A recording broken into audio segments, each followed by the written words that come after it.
নমস্কার, আজ গুবি হেসেলে সকলকে স্বাগত। আমি অর্চনা। আজকে একটু মাছের মাথা দিয়ে একটু উচ্ছে চচ্চড়ি করবো। চচ্চড়ি মানে হচ্ছে শুধু আলু, পেঁয়াজ আর উচ্ছে আর কাঁচা লঙ্কা, আর কিচ্ছু না। তো একটু তেল দিয়ে দিয়েছি কড়াইতে, তেল গরম করে নিচ্ছি। তেল গরম হয়ে যেতে তাতে পেঁয়াজ দিয়ে দিলাম। পেঁয়াজগুলো সবসময় না আমি কী করি, স্লাতের মতো গোল গোল করে কেটে নিই। দেখবেন কেটে নেওয়ার পর মাঝখান থেকে যদি দু আধখানা করি, পেঁয়াজ খুব ভালোভাবে গলে যায়, রান্নাতে স্বাদও আসে খুব সুন্দর। এটা আমি আমার বদ্দির থেকে শিখেছিলাম। তো যাই হোক, এবার আগে এগোচ্ছি। পেঁয়াজটাকে এভাবে কেটে নিয়ে দিয়ে দিয়েছি তেলের মধ্যে। এবার একটু নাড়াচাড়া করে নেবো। করতে করতে পেঁয়াজটা একটু লাল লাল হয়ে যাবে, বেরেস্তার থেকে একটু কম, কারণ লাল লাল হয়ে গেলে ওটা খেতে ভালো লাগবে, দেখতেও ভালো লাগবে। এই নাড়াচাড়াই করতে করতে আঁচটাকে বাড়িয়ে রেখেছি। ব্যাস, পেঁয়াজটা ভাজা হয়ে গেছে। তার মধ্যে দিয়ে দিয়েছি দুটো চিরা কাঁচা লঙ্কা। কাঁচা লঙ্কার পেঁয়াজটাকে ভালো করে ভেজে নেব। কাঁচা লঙ্কার বীজগুলোকে বের করে দিলাম। এবার কাঁচা লঙ্কার বীজগুলোকে বের করে দিয়ে এবার এর মধ্যে দিয়ে দেবো রুই মাছের আধখানা মাথা। আর ওই যে ছোটো ছোটো রুই আনা হয়েছিল, আগের একটা ভিডিওতে বলেছিলাম, ওর মাছেরই একটু তেল বেরিয়েছিল, ওই তেলটুকু। তেলগুলো তেতো হয় তো ভীষণ, যার জন্য কাটছাট দিয়ে যতটা পেরেছি অতটা নিয়েছি। দিয়ে এবার এটাকে ভালো করে ভেজে নেবো। মাছের মাথা তেলটাকে পুরো ভেঙে গুঁড়ো গুঁড়ো করে দেবো। ব্যাস, ভেঙে গুঁড়ো গুঁড়ো হয়ে গেছে। মাছের মাথাটা পেঁয়াজের সাথে খুব সুন্দরভাবে মিশে গেছে।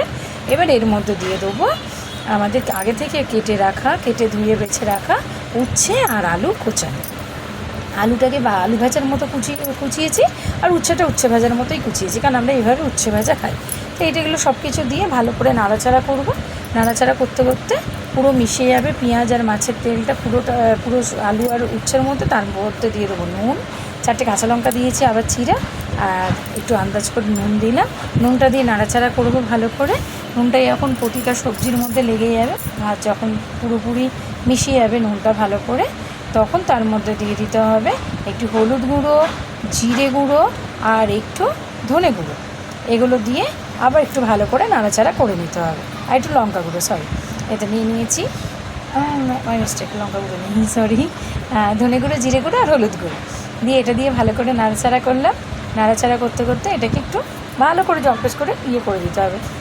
নাড়াচাড়া করে মশলাগুলো মিশিয়ে দিয়ে ঢাকা দিয়ে দেবো। এই ঢাকা দিয়ে দিয়েই ভালো করে ভাজতে থাকবো। এটা মজেও এসছে দেখুন অনেকটা।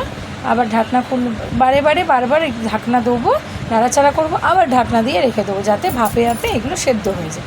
আবার ঢাকনা খুলে দেখুন নাড়াচাড়া করলাম করে যেতে। এবার এই যে কত সুন্দর মজে গেছে চচ্চড়িটা। আলুটাও সেদ্ধ হয়ে গেছে, উচ্ছেগুলোও সেদ্ধ হয়ে গেছে, আর খুব সুন্দরভাবে সবজিটা পুরোপুরি মজে গেছে।